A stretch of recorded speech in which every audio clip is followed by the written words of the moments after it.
안녕하세요. 수호제 진주쌤입니다. 우리 오늘은 주제통합 7강 같이 할 건데 요거는 이제 법이어서 너네들이 법하면 조금 어려워하는 친구들이 있어요. 근데 법이라고 했을 때 요 법제시문에서 우리가 어떤 부분들을 놓치지 않고 지나가야 하는지 어떤 포인트들을 잘 짚어야 하는지 오늘 수업 시간에 같이 한번 공부해 보도록 할게요. 자, 그리고 이제 1번부터 5번까지의 문제를 어떤 순서에 따라서 문제를 풀어야 되는지 한번 확인할 건데 1번 같이 가와나의 전개 방식을 물어보는 문제를 풀 때는 꼭 가를 읽고 OX, 나를 읽고 OX를 해 주어야 문제 정확하게 그리고 빠르게 이 문제를 풀 수 있다라는 거 명심하시고, 자, 여기에서도 확인할 수 있는 핵심 단어는 법의 이념이나 법의 유형, 법의 목적 같은 단어들이 나오는구나 라고 생각을 좀 하고 들어가면 될 것 같아. 자, 2번 가의 내용과 일치하지 않는 거야. 그럼 얘는 가를 읽으면서 풀어주면 되는데 한목적성, 도덕규범, 법규범, 법적 안정성 이런 단어들이 나오는 거 확인을 할 수가 있고, 3번 나에 대한 이해니까 얘는 나를 읽으면서 풀면 되는 건데 제사주제자라든가 제사주제자 결정이라든가 성문법이라든가 이런 단어가 나온다는 거 확인하면 될 것 같습니다. 자, 4번은 기억이 일단 있어. 근데 기억이 뭐냐면 조리를 적용하여 제사주제자를 정하고 있다야. 그러면 조리라는 게 뭔지 제사주제자라는 게 뭔지 일단 우리가 개념을 파악하면서 읽어야 하고, 왜 조리를 적용하여 제사주제자를 정했을까를 생각하면서 또 우리가 읽어봐야 될 것 같아. 그리고 그것에 해당하는 판결들의 예래, 그리고 나서 우리가 또 선택지를 보면 핵심 단어로 이런 것들도 나오지만, 자, 지금 딱 명확하게 보이는 게 대법원의 2005년 판결, 2008년 판결, 2023년 판결 이렇게 세 부분으로 나누어진다는 점을 좀 파악하고 들어갔어야 될 것 같아요. 각각이 어떻게 다른지. 자, 그 다음에 5번 문맥상 A, B, C, D, E와 바꿔쓰기에 적절하지 않은 거. 그럼 얘는 읽으면서 확인하는데 정답은 5번이 되겠죠. 왜냐하면 모습이나 상태를 잃어버린다라고 하는 건데 그걸 좀 분실했다라고 표현하진 않지 우리가. 자, 요렇게 찾고 들어가 볼게요. 가의 첫 번째 단락입니다. 자, 법이라는 건 규범의 일종이지만 도덕이나 종교 등의 다른 규범과는 달리야. 도덕이랑 종교와는 다른 특징이 뭐가 있느냐. 국가를 전제하고 국가 공권력에 의해서 실현됩니다. 자, 그리고 따라서 그렇기 때문에 법은 여기 좀 묶어서 헌법으로 화살표 넘겨보면 국가공동체가 추구하는 목적이 명시된 규범이 헌법이야. 그러니까 당연히 헌법에 들어맞아야 돼. 왜냐하면 국가를 전제하고 국가 공권력에 의해서 실현되는 거기 때문에. 그러니까 당연히 국가공동체가 추구하는 목적에 부합해야 한다는 거야. 자, 그 다음 또한 법의 내용은 이상적인 법이 갖춰야 하는 성질인 법의 이념에도 부합해야 하는데, 자, 헌법에도 부합해야 하고 법의 이념에도 부합해야 한다라고 얘기를 했어. 사실 헌법에 부합하는 건 너무나 당연한 얘기고 법의 이념에 부합한다라는 것도 필요하대. 독일의 저명한 법학자 라드브루흐에 의하면 법의 이념은 정의, 한목적성, 법적 안정성이라는 세 가지 요소로 이루어져 있대. 그리고 가에서는 그것들이 지금 각각 어떤 성질들인지 알아보는 것 같은데, 자, 여기에서 확인할 수 있는 2번의 선택지는 3번이에요. 도덕규범은 규범의 일종으로서 법규범과 마찬가지로 궁극적으로는 국가 공권력에 의해서 실현된다라고 했는데 이 첫 번째 단락부터 이미 달리라고 나와 있었기 때문에 우리가 너무 가볍게 요거는 정답이구나 라고 찾고 넘어갈 수 있을 것 같습니다. 자, 그러면 이 두 번째 단락부터 다섯 번째 단락까지 끝까지 쭉 한번 해볼게. 자, 보면 정의란 무엇인가에 대해서는 여러 가지 견해가 있지만 사회를 구성하고 유지하는 공정한 도리라고 일단 이야기를 한대. 이러한 정의는 다시 평균적 정의와 배분적 정의로 일단 나눌 수가 있는데, 평균적 정의란 모든 인간을 동등하게 대등하게 대하는 것이에요. 자, 그리고 배분적 정의라고 하면 각 개인의 특성에 맞게 같은 것은 같게 다른 것은 다르게 다루는 것이 정의라고 파악하는 거래. 자, 요거를 이렇게만 말했을 때 좀 이해하기가 힘들 수 있으니 예시를 몇 개 좀 선생님이 들어보려고 해. 자, 예시로 뭐가 있냐면 일단 배분적 정의 예시. 만약에 요거 이제 또 평균적 정의랑 같이 해서 얘기를 해볼게. 빵은 3개야. 사람은 2명이야. 자, 이때 평균적 정의는 어떻게 할까? 빵을 1.5개씩 나누겠지. 왜? 모든 사람은 동등하게 다루어야 하니까. 그런데 배분적 정의는 어떻게 다룰까? 이때는 더 배고픈 사람이 2개를 먹을 수 있게 하는 게 배분적 정의야. 자, 그 다음에 두 번째 예시로, 요건 배분적 정의에 대한 예시만 좀 설명할 수 있을 것 같은데, 물론 평균적도 되지만 간단하게 능력에 따른 차등 보상, 요런 것도 배분적 정의의 가장 좀 중요한 예시예요. 능력이 다른데 동등하게 다뤄지면, 보상이 동등하다면 동기부여가 안 되잖아. 배분적 정의라는 건 능력에 따라서 더 많이 기여한 사람, 더 많은 일을 한 사람에게는 더 높은 급여를 주는 것, 이런 게 배분적 정의라고 이야기하는 겁니다. 자, 이건 간단하게 너희들의 이해를 돕기 위해서 예시를 들어본 거야. 자, 그 다음에 그런데 이제 세 번째 단락으로 가보면 정의만을 기준으로 삼아 이상적인 법의 내용을 파악하는 데는 한계가 있다. 자, 그러면 이제 이런 거지. 어떤 정의에 들어맞느냐에 따라서 얘가 이상적인 법이야 라고 판단해버릴 순 없어. 왜냐하면 이때 법의 내용이 배분적 정의에 부합하는지를 판단하려면 같음이나 다름을 판별해야 되는데 그 기준은 정의에는 없단 말이야. 그래서 그 기준을 위해서 한목적성이라는 거가 필요해. 자, 한목적성이란 무엇이냐? 목적을 실현하기에 적합한 성질이냐를 따져주는 거야.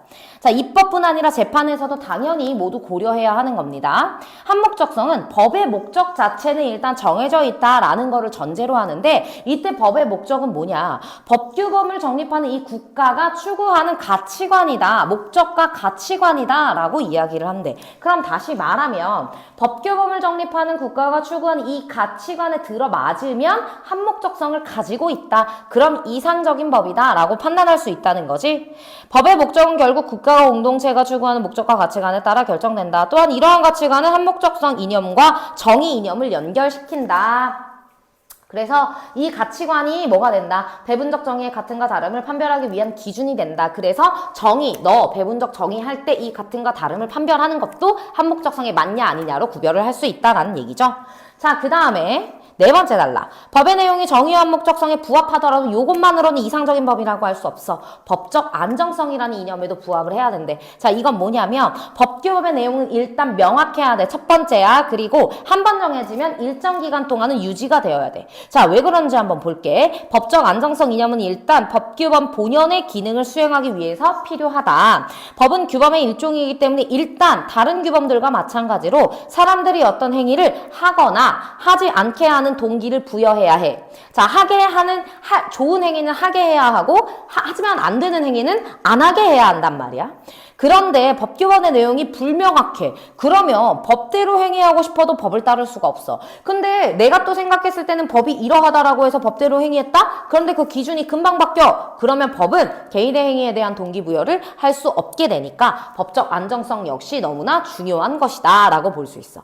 자, 마지막 단락도 볼 거예요. 법의 이념을 구성하는 세 가지 요소들은 어떤 관계? 상호 보완적인 관계를 갖고 있어. 하지만 때에 따라서는 충돌할 수가 있잖아. 자, 이럴 때는 각 요소들의 필요성을 비교하여 더 중요한 요소를 실현시키게 된다.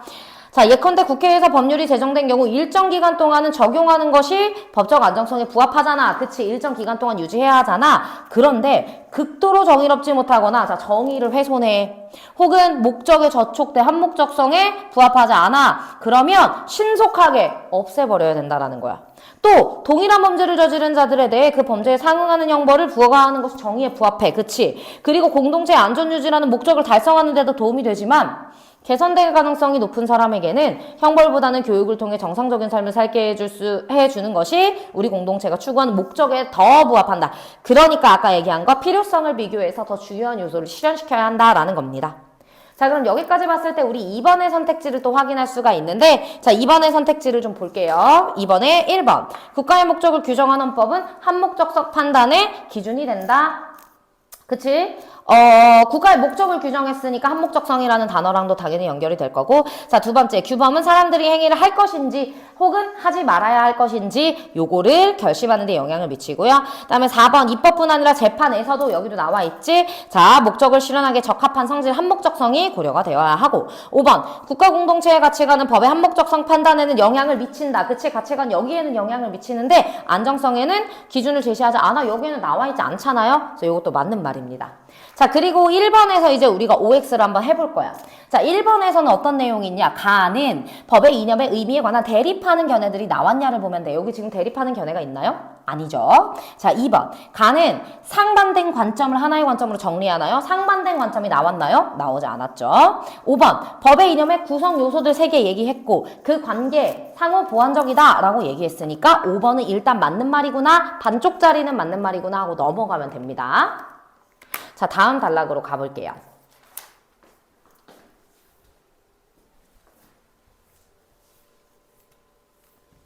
자, 민사법률관계. 자, 일단 당사자들 사이에 다툼이 생겼을 때 법적 절차에 따라 분쟁이 해결되어야 하는 인간관계를 법률관계라고 해. 자, 이 앞에 있는 문장 전체가 다 법률관계에 대한 설명이지만 이 중에서도 조금 더 중요한 말을 좀 따져보자면 법적 절차에 따라 분쟁이 해결되어야 하는 인간관계를 법률관계라고 한다라는 점이 중요해. 법적 절차. 자, 그리고 특히 개인들 사이에 재산이나 가족관계 요런 게 들어가면 민사법률관계라고 이야기를 한다. 민사법률관계에서 적용되는 규범은 일단 원칙으로는 당사자들이 정하는 거야. 당사자들의 합의는 결국 계약이라는 말로 바꿀 수 있기 때문에 당사자들의 합의로 정하는 것, 계약으로 규범을 정하는 것이 원칙이다. 그래서 계약이 원칙적인 규범이 되고 법은 계약으로 정해지지 않은 내용에 대해서만 규범의 역할을 한다라고 했어. 자, 다만이 나왔어. 다만이라는 건 뭐냐면 예외라는 건데, 자, 법 규범에서는요, 법 규범이 아니라 법 제시문에서는 어떤 하나하나의 요건들도 중요해. 어떤 요건이 충족이 되어야 어떤 요건들이 충족이 되어야 법률 효과가 발생한다. 보통 이런 식의 서술이 많이 나오기 때문에 요건도 중요하지만 여기서 또 중요한 건 뭐냐면 이 요건에 더해지는 다만 혹은 예외 같은 말이에요. 사실은 이런 것들이야. 뭔가 특별한 일단 설명은 했는데 이거 말고 이런 애들일 경우에도 이런 거 있잖아. 이런 거 법제시문에선 너무 중요해. 꼭 체크해야 됩니다. 자, 여기에서부터 보면 예외에 뭐가 나오냐. 민사법률관계이더라도 사회를 구성하는 기본적인 인간관계와 관련된 법률관계 여기까지 끊고 이게 1번 동그라미야. 자, 그리고 당사자들 중에 일방을 보호할 필요가 있는 법률관계 이건 2번 동그라미야. 자, 그런 경우에는 법이 계약을 대신하여 원칙적인 규범으로 적용이 된다. 자, 그럼 봐봐. 아까 원칙은 뭐였냐면 계약이었어. 그런데 예외 이런 경우에는 법이 계약을 대신한단 말이야. 지금 다르잖아. 그치? 자, 요렇기 때문에 이 예외 부분은 꼭 중요하게 우리가 체크를 해줘야 한다라는 점 잊지 마시고요. 자, 그래서 바로 선택지에 반영이 됩니다. 3번에 3번 당사자들 중 일방을 보호할 필요가 있는 민사법률 관계에 대해서는 계약이 원칙적인 규범이 아니라 법이다. 자, 그 다음 또 있지? 5번. 사회를 구성하는 기본적인 인간관계와 관련하여 당사자들 사이에 다툼이 생겨도 법적 절차에 따라 분쟁이 해결되진 않아. 아니야. 법적 절차에 따라서 해결이 되지. 자, 그래서 요거는 틀렸습니다. 둘 다. 자, 그리고 이제 두 번째 단락, 세 번째 단락에 나와 있는 성문법, 관습법, 조리에 대한 얘기를 같이 한번 해볼게.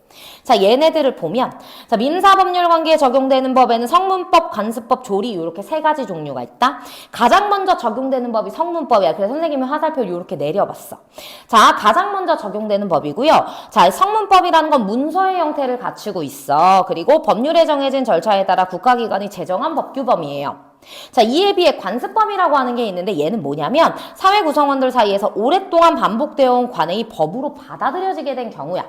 자, 그리고 법을 적용해야 하는 상황에서 얘는 성문법이 없을 때 법규범의 역할을 하게 되는 거야. 그럼 일단 성문법이 있으면 무조건 성문법이 먼저 적용이 되고 얘가 없는 경우에는 사회 구성원들 사이에서 반복되어 온 관행을 법규범으로 적용을 하고, 자, 그 다음 어쨌든 이 관행이 법규범의 역할을 하는 건데 그렇기 때문에 관습법도 법처럼 헌법의 목적이나 법의 이념에 부합해야 하는 것은 물론이다. 자, 세 번째 단락, 법이 규범으로 적용되어야 할 민사법률관계에 해당하지만 성문법이랑 관습법이 모두 없잖아. 그러면 조리라는 걸 우리는 적용하게 되는데, 자, 이런 현상은 보통 언제 일어나냐면 사회 상황이 급변할 때야.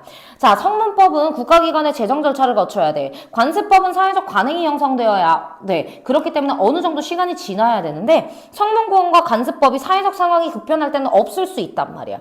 그럴 때는 조리라는 애가 적용된다. 조리의 의미에 대해서는 여러 가지 견해가 있는데 사회통념 또는 법의 일반 원칙이라고 파악하는 것이 일반적이래.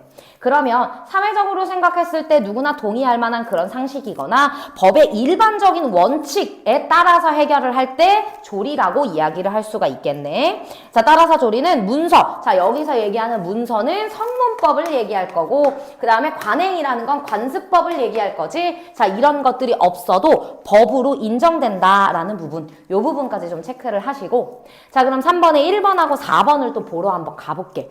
자, 여기 보면 3번에 1번 법이 민사법률 관계에 대한 규범으로 적용되려면 꼭 문서 형태를 갖추고 있어야 하냐고.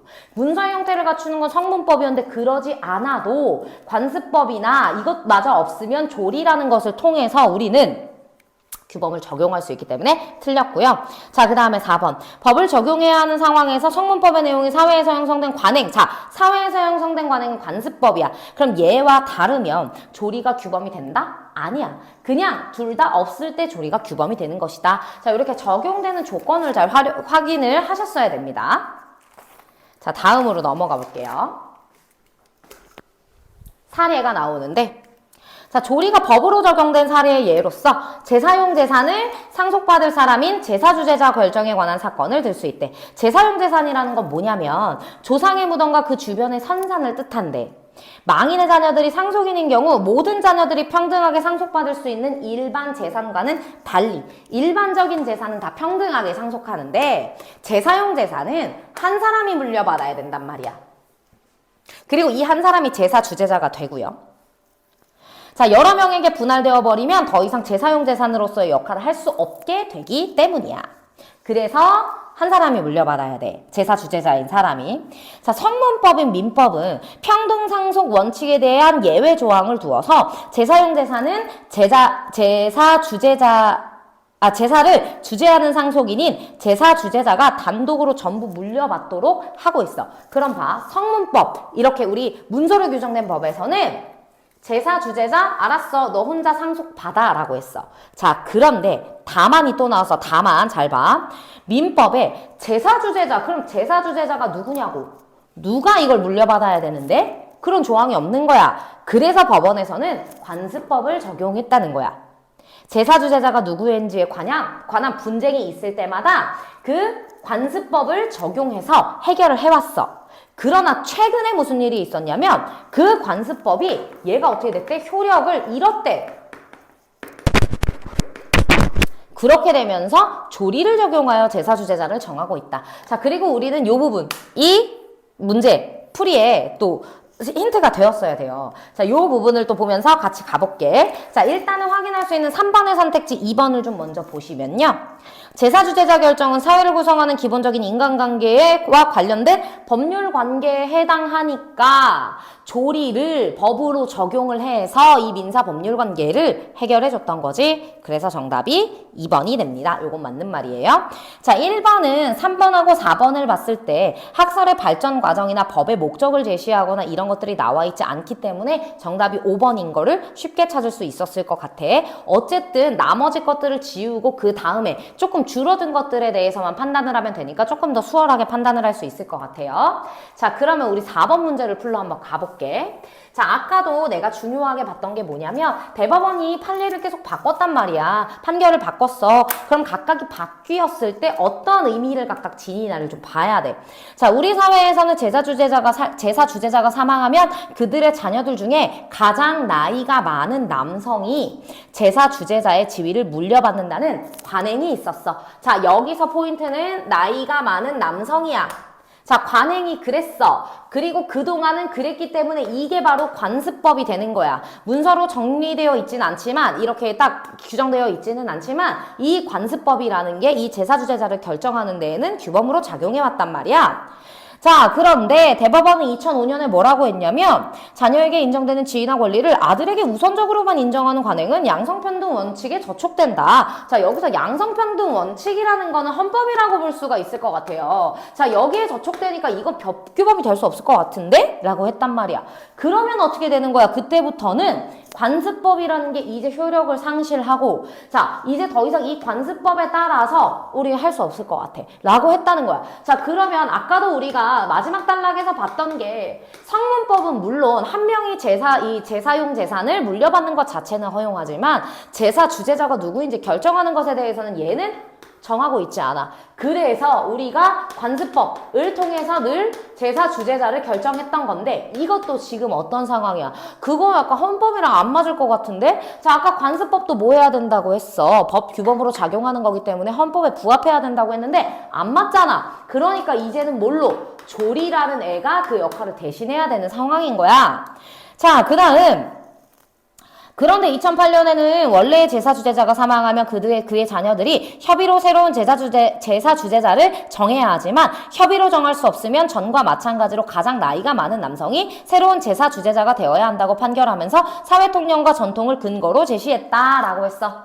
자, 일단 여기서 사회통념과 전통을 근거로 제시하며 제사 주재자를 협의로 정할 수 없을 때 관행을 따르는 것을 인정했다. 여기서 너네들이 조금 생각을 해야 되는 게 뭐냐면 아까 사회통념이나 전통이라는 단어는 조리라는 아이랑 연결이 되는 아이였고 하나 더 협의로 정한다라는 것 자체가 사실은 이 관습법이나 성문법이 아니라 그동안 해왔던 그러니까 법은 당연히 없었던 거고 관행에 따르는 게 아니라 새롭게 니네들끼리 그럼 한번 정해봐 라고 했다는 거야. 이거 자체가 조리가 될 수 있다는 거지. 그런데 이렇게도 못했 잖아? 그럼 그때 관행을 한번 따라볼래? 그러니까 이거는 관습법에 들어간다고 생각을 여기서 오류를 하면 안 돼요. 착각을 하면 안 됩니다. 이거는 관습법의 이 효력은 이미 2005년 대법원 판결에서부터 상실한 거기 때문에 이 이후로는 다 조리라고 보셔야 돼요.